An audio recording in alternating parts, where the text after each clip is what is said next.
J'ai péché, tant de fois tu m'as pardonné. Tant de fois je suis tombé, tant de fois tu m'as relevé. Le mal m'envahissait, je ne me reconnaissais plus. Oh, je me mentais à moi-même, me pensant plus forte que le péché.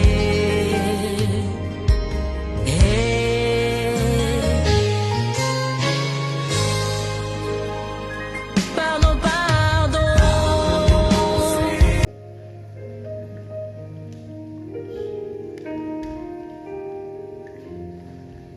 Amen. J'espère que dans chacun vous va bien, à la grâce du Seigneur. Et que l'Éternel vous bénisse abondamment. Que l'Éternel vous rende multiples vos actions de grâce ce matin. Que je crois fortement que l'Éternel a reçu de votre part. Amen. Je suis très honoré d'être en face de vous. Ça fait très éloigné maintenant.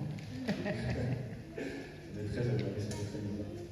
Ça peut que Dieu soit béni parce que par la foi nous avons reçu cette estrade et que l'Éternel continue à faire des merveilles pour cette église encore. Amen. Encore des merveilles se réaliser. C'est-à-dire que notre petite foi que nous avons est en train de multiplier les choses. Amen. Mais on continue encore à travailler pour l'Éternel. Amen. Amen. Amen. Aujourd'hui, j'aimerais vous parler rapidement, non, pas vraiment, mais vous parler explicitement des familles, explicitement de ce que l'Éternel m'a mis à cœur cette semaine, quand j'ai eu la possibilité de recevoir que c'était moi qui apportais la parole pour l'Église. Ce matin, j'aimerais vous parler de comment manifester Christ en famille. Manifester Christ en famille. Être à l'image, cultiver la vie de Christ en famille. Vous savez, si la semaine dernière j'ai parlé de foi, on a parlé de foi, mais la foi aussi ne se limite pas juste à travailler, comment dire, dans les familles. Ne vous inquiétez pas, je ne vais pas descendre. C'est trop. C'est trop. Ne vous inquiétez pas. Mais on va cultiver la vie de Christ en famille. Nous sommes la famille éternelle. Il faut que des familles deviennent à l'image de Christ et comprendre et comment dire, arrivent à être à l'image de Christ et manifester Christ en famille. Si vous avez reçu Christ, ce n'est pas pour que vous arrêtez juste à le recevoir et le garder. Ça, vous le savez d'abord. Ça, vous le savez. Ça, vous le savez parce qu'on le répète beaucoup dans cette église. Mais il est bon que maintenant la famille manifeste Christ tout en chacun. Il est bon que la famille soit à l'image de Christ. Il ne faut pas que juste l'enfant est Christ et que les autres meurent. Non, c'est pas ça la mission de Jésus. La Bible le dit dans Actes des Apôtres, chapitre 16, quand l'apôtre Paul et Silas étaient en train d'adorer dans la prison. Il dit une phrase merveilleuse, il dit au geôlier, le geôlier s'empresse de venir, il dit mais qu'est-ce qui est en train de se passer? Il dit en réalité, crois au Seigneur Jésus-Christ, toi et ta famille, vous serez sauvés. Il ne dit pas juste crois toi-même au Seigneur Jésus-Christ, tu seras juste sauvé. Non, il dit toi et ta famille, vous serez sauvés. Donc c'est pour dire que quelqu'un ici en ce milieu qui est assis, vous êtes la porte du salut pour un membre de votre famille. Vous êtes le porte du salut pour un enfant qui ne connaît pas encore Jésus, mais qui a besoin de connaître Jésus. C'est ça qui est très important. Vous êtes le porte du salut de votre famille. Vous n'êtes pas juste des personnes qui sont anonymement assis ici, en se disant on ne va rien apporter à votre famille. Au contraire, vous êtes le porteur de la lumière de votre famille. Ce matin, j'aimerais vous apprendre que vous êtes porteur de lumière de votre famille. Encore plus, celle de la terre de votre famille. Donc, s'il vous plaît, ce matin, on est en train d'apprendre quelque chose de nouveau. Ce matin, ne vous arrêtez pas à garder l'évangile pour vous. Mais annoncez-la à votre membre de votre famille. Mais je sais que vous le savez déjà. Oui, je sais que vous êtes en train de dire, mais nous sommes déjà des familles chrétiennes. Mais les familles chrétiennes ne veulent pas dire rencontrer Jésus. Les familles chrétiennes ne veulent pas dire que vous avez vu Christ venir vous toucher concrètement. Ici, combien d'entre nous est venu à l'église pendant des années? Est-ce que vous avez rencontré Jésus-Christ réellement? Je veux m'assurer que vous avez déjà cultivé la vie de Christ personnellement avant de cultiver la vie de Christ en famille. Je veux être sûr que vous, déjà, vous cultivez une vie de sainteté, une vie d'adoration avec l'Éternel, vous personnellement, avant de l'annoncer à votre famille. Amen. C'est pour ça qu'il est très important. Ouvrons nos Bibles alors dans 2 Thessaloniciens, chapitre 1, verset 11 et 12. C'est à cause de ce verset qu'il n'arrête pas de grandir dans mon cœur. 2 Thessaloniciens, chapitre 1, verset 11 à 12. J'ai lu au nom de Jésus-Christ. Écoutez ce que dit l'apôtre Paul. La Bible dit ceci. Il dit, c'est pourquoi aussi nous prions continuellement pour vous, afin que notre Dieu vous juge digne de la vocation et qu'il accomplisse par sa puissance tous les desseins bienveillants de sa bonté et l'œuvre de votre foi. Pour que le nom du Seigneur Jésus-Christ soit glorifié en vous et que vous soyez glorifiés en lui, selon la grâce de notre Seigneur et du Seigneur Jésus-Christ. Amen. Levons-nous et applaudissons pour la parole de Dieu.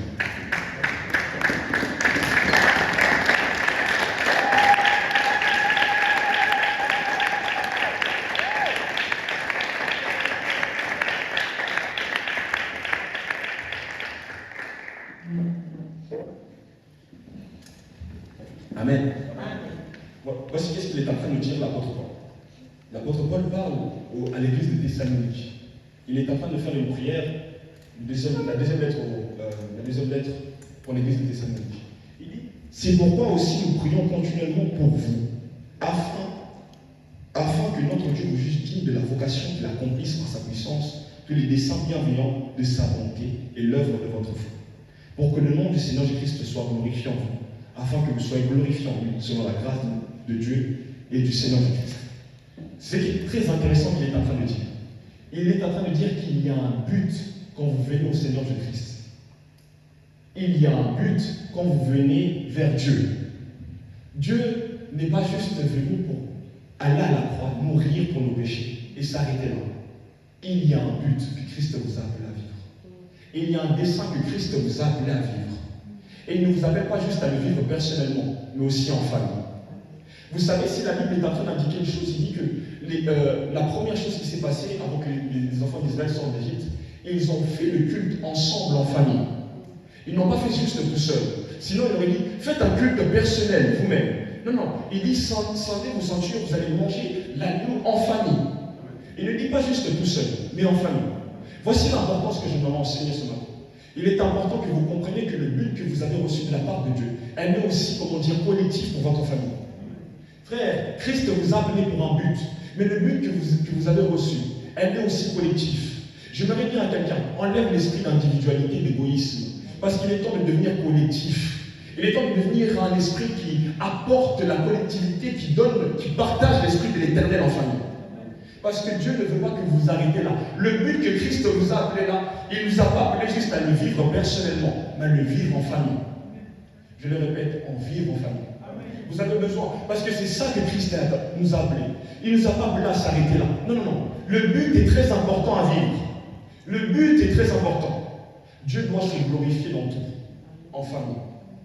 Aujourd'hui, j'aimerais dire à quelqu'un, si quelqu'un ne s'est pas encore converti dans votre famille, c'est parce qu'il n'a pas encore vu l'épreuve au milieu de votre cœur.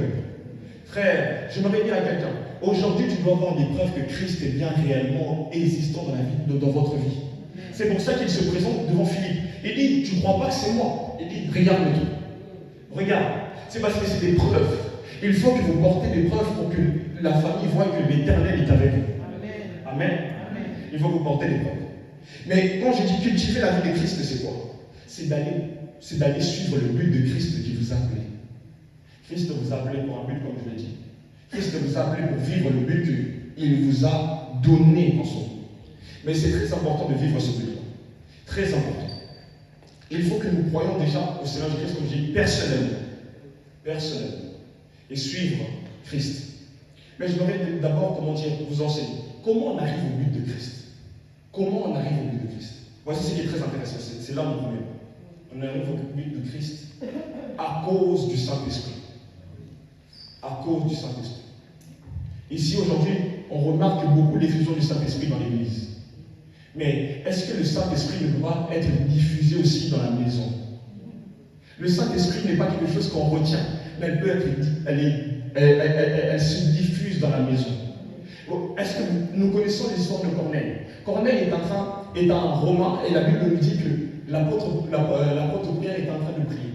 L'Éternel lui dit, va chez Corneille. Cet homme-là, il a besoin de recevoir Dieu. Mais l'apôtre Pierre, avec la vision qu'il voit, il comprend que ça c'est de l'impureté. Il comprend que c'est une personne impure. Parce que l'apôtre Pierre devant comprendre, il n'est pas venu pour les païens, mais il était venu pour les juifs pour qu'ils choisissent Christ. Mais voici le problème. Quand les hommes vous disqualifient, Dieu qualifie votre foi. Vous n'avez pas besoin de recevoir, une parole des hommes pour vous qualifier. Non, c'est le Saint-Esprit qui vous qualifie. C'est pour ça que la Bible dit que quand Pierre arriva chez Corneille, il commença juste à prier. Et ces personnes parlant en langue. Le signe de l'appartenance en Jésus, c'est l'Esprit de Dieu sur vous. Vous voulez appartenir à Jésus, recevez le Saint-Esprit. La Bible dit que vous avez reçu un esprit d'adoption, un esprit qui crée à Père. Il dit quoi? L'esprit d'adoption. Il ne dit pas l'esprit d'abandon, mais l'esprit d'adoption. Donc vous êtes de Jésus, vous l'appartenez. Il vous a mis un dépôt en vous, c'est-à-dire que vous appartenez au Saint-Esprit, vous appartenez à Dieu. Quand vous appartenez à Dieu, vous restez à Dieu. Donc ça veut dire que même à la maison, le Saint-Esprit peut être toujours utilisable, frères et sœurs. Comment d'entre nous ont limité le Saint-Esprit? Frère, combien d'entre nous ont vu la main du diable agir dans la maison? Prenons un exemple, nous allons prendre cet exemple, parce que nous sommes toujours bloqués dans ces endroits. Combien on a vu les mains des ténèbres agir dans nos familles? Les esprits mauvais devenir des lignées sataniques. Mais à combien plus forte raison que l'Éternel qui vit au-dedans de nos cœurs, celui qui nous a donné cet esprit, il peut donner, un esprit généalogique qui peut continuer avec nous. Frère, le Saint-Esprit ne se limite pas. L'enfant qui est à votre côté, il peut recevoir aussi le Saint-Esprit. Le don que vous avez, maman, vous pouvez aussi l'engendrer à votre enfant. Frère, le Saint-Esprit ne s'arrête pas là. L'Esprit de Dieu vous donne l'appartenance. Mais c'est que j'ai bien appris pendant ce moment de méditation. Le Saint-Esprit vous apprend quoi? C'est surtout ça, c'est parti. Le Saint-Esprit vous apprend à adorer. Si j'ai parlé d'adoration, si j'ai dit que la foi est une forme d'adoration la semaine dernière, c'était pour vous dire aussi que l'adoration, ça vous amène vers le but de Christ. Celui qui adore en famille, il vous emmène vers le but de Christ. La Bible dit que Corneille donnait l'aumône, Corneille faisait tout en famille. Il faisait même un culte à la maison. On a le culte à 22h. Qui est connecté en famille? Vous voyez le problème? Ce n'est pas juste de se réunir en famille, mais c'est d'être en esprit en famille. La Bible dit que nous adorons un esprit, nous adorons un Dieu qui est esprit. Vous savez, il est en train de dire quelque chose de merveilleux à la femme samaritaine. Il dit, vous adorez un Dieu que vous ne connaissez pas. C'est-à-dire que nous devons connaître le Dieu que nous sommes en train d'adorer. Je le répète encore comme la semaine dernière. Vous devez connaître le Dieu que vous êtes en train d'adorer. C'est pour ça que l'apôtre Paul dit, je fléchis genoux devant le Dieu à qui sont tirées toutes les familles de la terre. Parce qu'il savait que les familles sont tirées de ce Dieu que nous sommes en train de prier. Il le dit. Et il est en train d'expliquer. Revenons sur l'adoration. Le point de l'adoration, et je m'en vais poser une question. Pourquoi l'adoration? Pourquoi l'adoration nous emmènera vers le but de Christ? Parce que premièrement, l'adoration comme sous-point, l'adoration nous amène à l'appartenance. Celui qui adore appartient à Dieu. C'est pour ça que je dis de commencer par le Saint-Esprit. Parce que le Saint-Esprit amène l'esprit d'adoration. Le Saint-Esprit, c'est celui qui vous dit fléchis genoux devant Dieu. Il vous donne une conviction. C'est pour ça que la Bible dit il vous convaincra du bien et du mal. Il vous convaincra de ce qui est bien et du mal. Il vous dira qu'est-ce qu'il faut faire au bon moment. Le consolateur vous dira ça. Et c'est pour ça que le Saint-Esprit vous dit simplement adorez Jésus. Parce que le Saint-Esprit appartient à Dieu. Amen. Amen. Et nous allons dans le livre de Josué. Allons dans le livre de Josué. Josué chapitre 24. Enfin, j'entends ce que tu veux dire.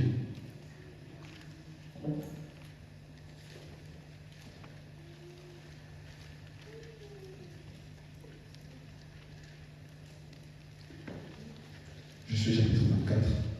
À partir du verset 14 jusqu'à 21. Amen. Amen. Josué, chapitre 24, verset 14 au verset 21. La Bible est là maintenant.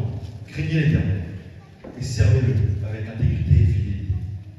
Faites disparaître les dieux qu'ont servi vos pères de l'autre côté du fleuve et en Égypte, et servez l'Éternel. Et si vous ne trouvez pas pour nous servir l'Éternel, choisissez aujourd'hui qui vous voulez servir. Ou les dieux que servaient vos pères au-delà du fleuve, ou les dieux des Amoréens dans le pays desquels vous habitez. Moi et ma maison, nous servirons l'Éternel.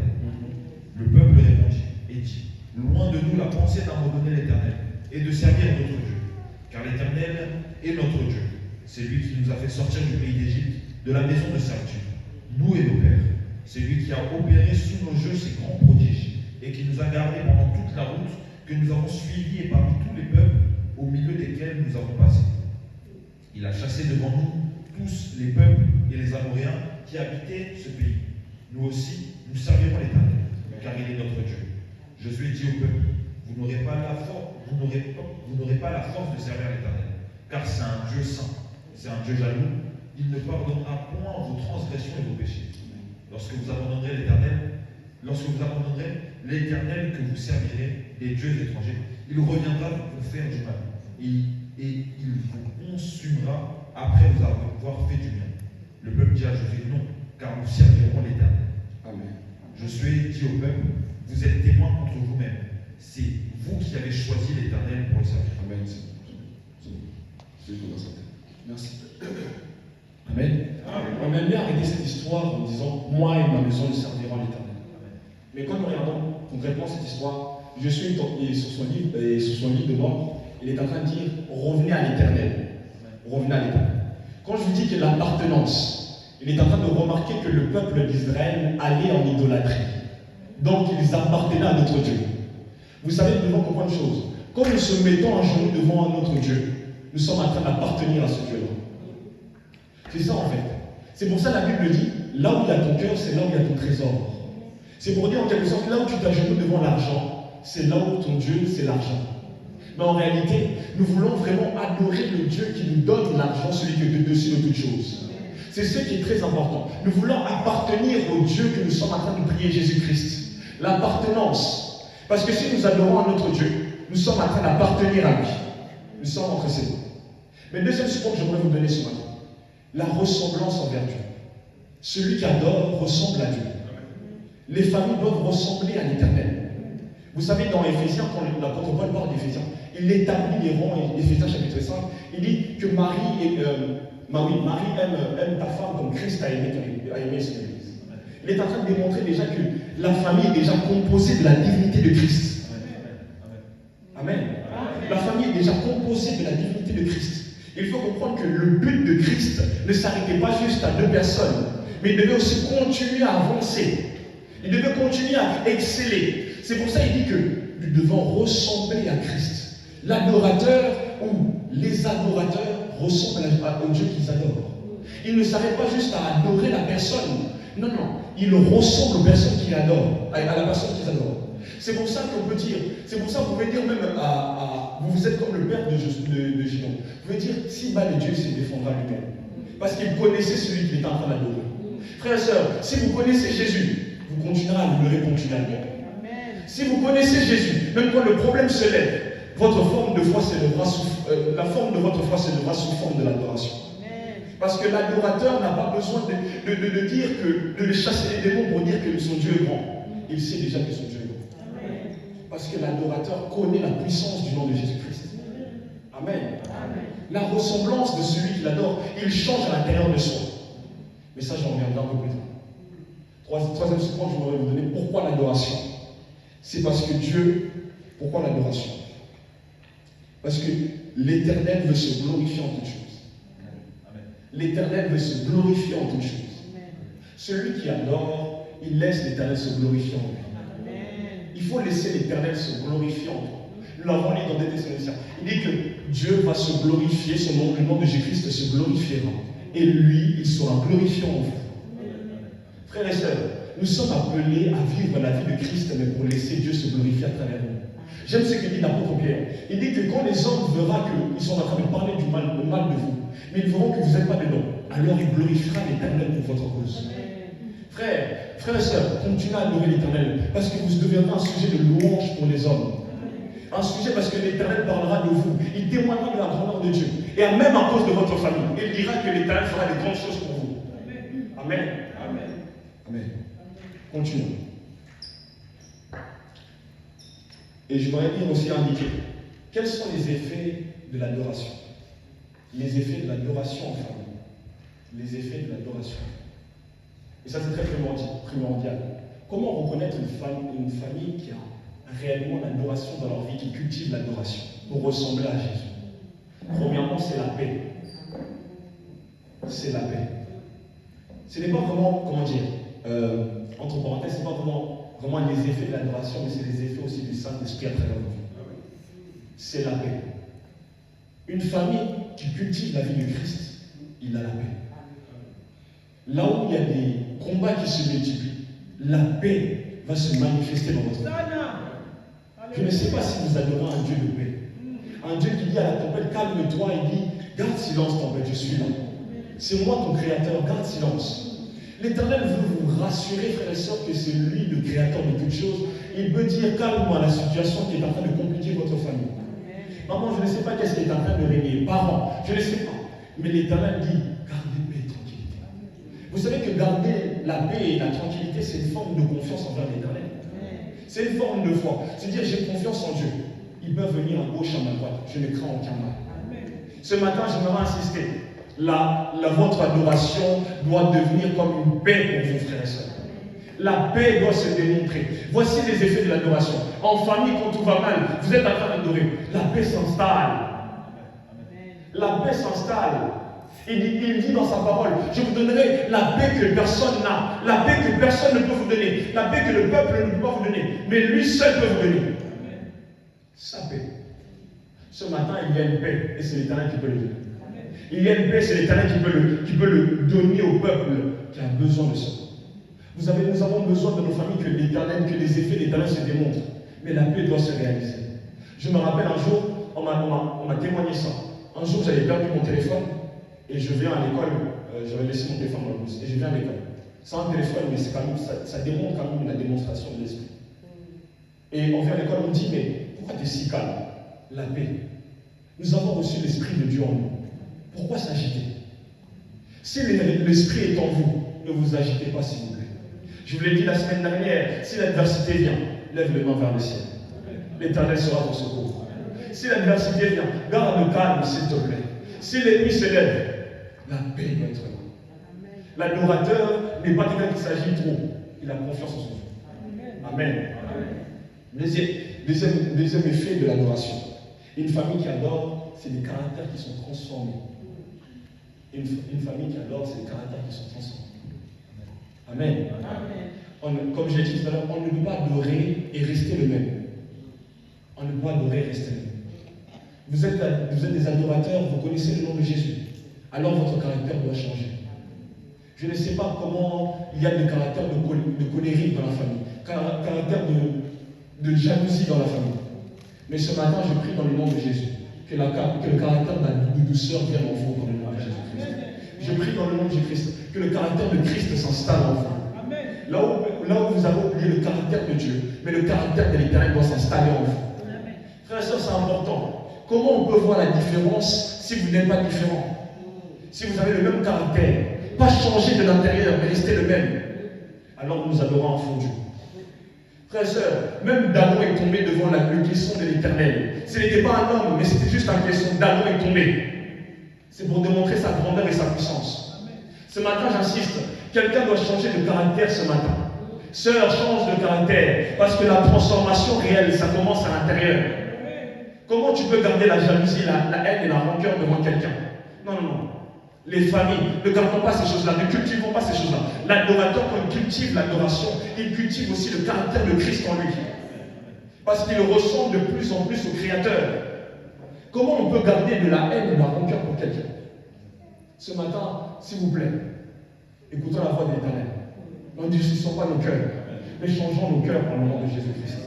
S'il y avait un problème, si vous trouvez que votre enfant ressemble trop à papa, non, change de prière, tu diras qu'il ressemble trop à Jésus, il doit ressembler à Jésus. Frères et sœurs, nous avons des caractères qui sont restés, qui sont demeurés pendant générationnellement. Nos parents, ils aiment bien dire, tu as le caractère de ton oncle.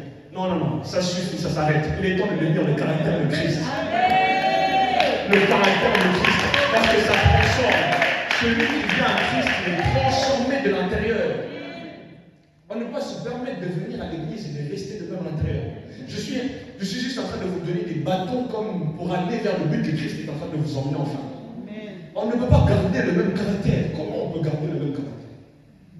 Prenons un exemple. Vous rentrez dans le mariage, mais vous gardez le même caractère que vous étiez en dehors du mariage. C'est impossible de vivre ce que Christ vous a appelé à vivre. Impossible. Nous ne serons pas comme des personnes égoïstes, mais sommes des personnes plus ouvertes du cœur. Nous sommes chrétiens. Quand on parle de chrétiens, même les hommes utilisent, nous sommes des chrétiens, donc un cœur charitable. Il est important d'avoir un cœur ouvert. Ce matin, votre âme doit changer par le nom de Jésus. La vraie transformation, c'est quand la personne est changée de l'intérieur. Quand la personne est en train de changer de l'intérieur, Jésus-Christ, il a réussi. Jésus-Christ, quand il est venu sur la terre, il s'est baptisé lui-même en tant que fils de l'homme. Il s'est dit non, non, c'est pour démontrer l'exemple que ça commence d'abord de l'intérieur. C'est pour ça qu'il dit, je suis rempli du Saint-Esprit pour guérir les cœurs meurtris là à l'intérieur. Non pas pour guérir simplement les blessures qu'on voit visibles. Non, ce qui est intérieur. Alors je prie que ce matin, que vous soyez guéris de l'intérieur. Si les blessures de famille vous ont brisé, que vous soyez guéris de l'intérieur, que vous sachiez pardonner au moment où c'est blessant, que vous sachiez vous humilier quand c'est le moment où même le petit frère est en train de vous insulter. Que vous sachiez dire pardon au moment où les problèmes sont en train de vous tenir face. Si nous avons un cœur dur, comment manifester la grandeur de Christ? Ce matin, sachez qu'on peut se rabaisser par le nom de Jésus. On peut se rabaisser par le nom de Jésus. On peut se rabaisser. Il est important que le cœur se transforme et commence à devenir réellement à l'image de Christ. Si nous ne devenons pas l'image de Christ, aujourd'hui et demain, même si nous venons à l'église, nous ne rencontrerons jamais Jésus. Nous ne rencontrerons jamais Jésus. Amen. Amen. Troisième point que j'aimerais vous donner. Je l'ai dit tout à l'heure, mais je ne suis pas rentré en profondeur. L'adorateur, les familles qui adorent, sont des familles qui glorifient l'Éternel. Tout glorifie Dieu en eux. Amen. Amen. Tout glorifie Dieu en eux. Comment le dire? Chaque choix que papa fait, chaque choix que maman fait, ce n'est pas des choix personnels. Ils ont d'abord consulté Dieu. Parce que nous sommes là pour glorifier l'Éternel et non pas glorifier nos propres envies. Mes sœurs, mes frères, jeunesse, nous ne sommes pas là pour se marier par envie, mais nous sommes là pour marier, pour compléter ce que Christ nous a destiné à faire. Amen.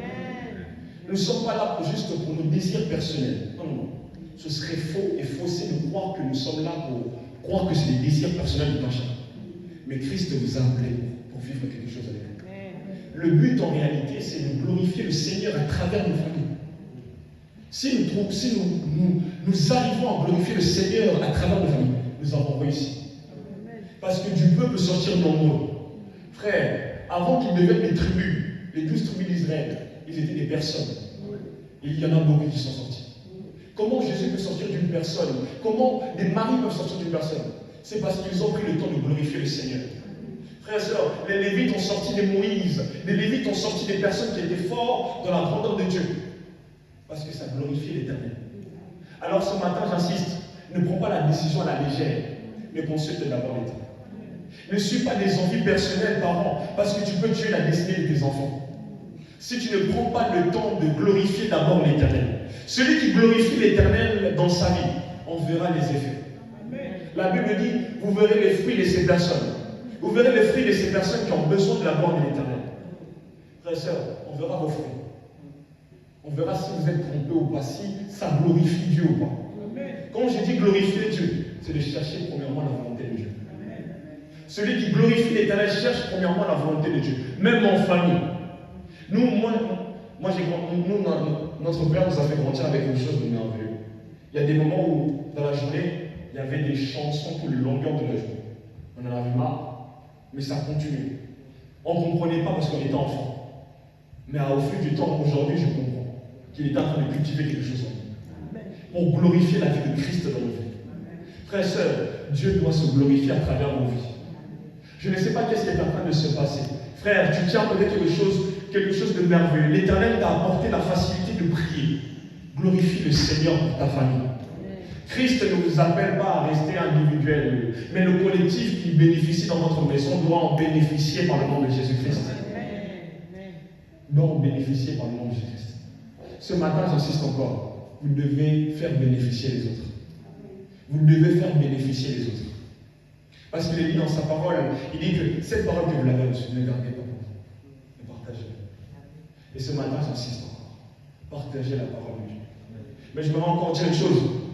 Si l'adorateur reçoit, les adorateurs dans une famille adorent Dieu, ils reçoivent la paix.